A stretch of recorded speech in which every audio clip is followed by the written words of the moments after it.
Psychologists conduct research because intuitions are often wrong, and in fact, authorities and experts often disagree with each other.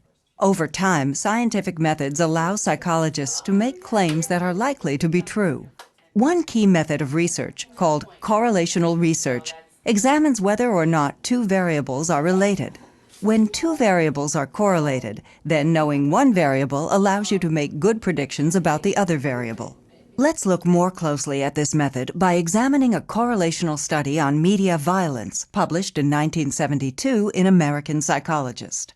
The study's sample consisted of 427 people from New York. When these participants were 8 to 9 years old, in third grade, these psychologists measured how much television violence the children watched. Childhood exposure to television violence is the first variable. 10 years later, when the participants were adults, 18 to 19 years old, the researchers measured the participants' level of aggressiveness. Adult aggressiveness is the second variable.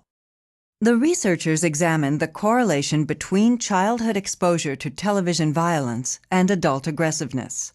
The correlation was about R equals 0.30, indicating a moderate relationship between the two variables. This correlation is positive, meaning that as one variable goes up, the other variable also goes up. The conclusion the researchers made was that a preference for watching violent television in third grade contributes to the development of aggressive habits as adults. It's important to note that correlational research has two major limitations. First, it can show only that two variables are associated, not that one causes the other. Interpreting a correlation in terms of causality is one of the biggest flaws in understanding research. Second, sometimes two variables are correlated because a third variable causes both. This is usually called the third variable problem. Another key research method is called experimental research. Experimental method of research can establish cause and effect. The researcher manipulates an independent variable, the variable that the experimenter controls. The researcher then measures a dependent variable, an outcome that is supposed to be affected by the independent variable.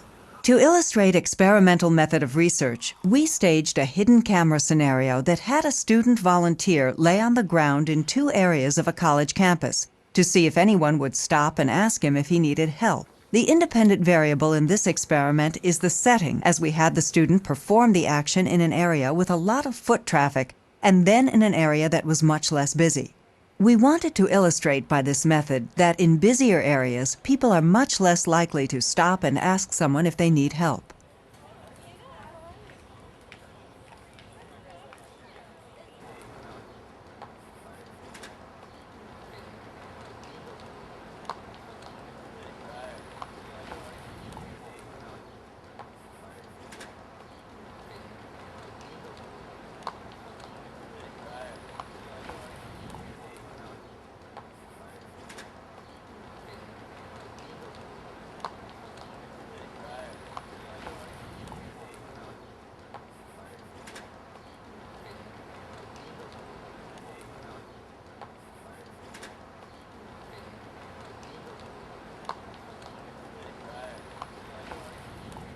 Whereas people are more likely to offer help when there aren't many others around.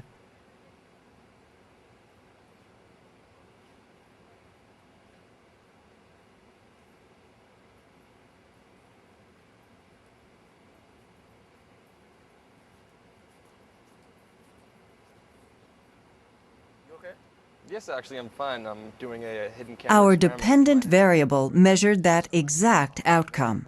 Why did you decide to stop? I just wasn't sure if he was all right or not. I wanted to make sure everything was okay. I saw him laying there and people walking by, and I just wanted to make sure that, I wasn't sure if he was just taking a nap or something really happened. So. Well, I saw him lying on the ground, and first I thought, oh, he's just relaxing in the sunshine. I thought, not in the brick. And then Carlos there stopped. And I don't know if I would have stopped by myself, but it's that mob thing, if somebody stops, everybody will stop. And then I thought, are you all right? And he looked all right, but I just thought I needed to know before I just walked on.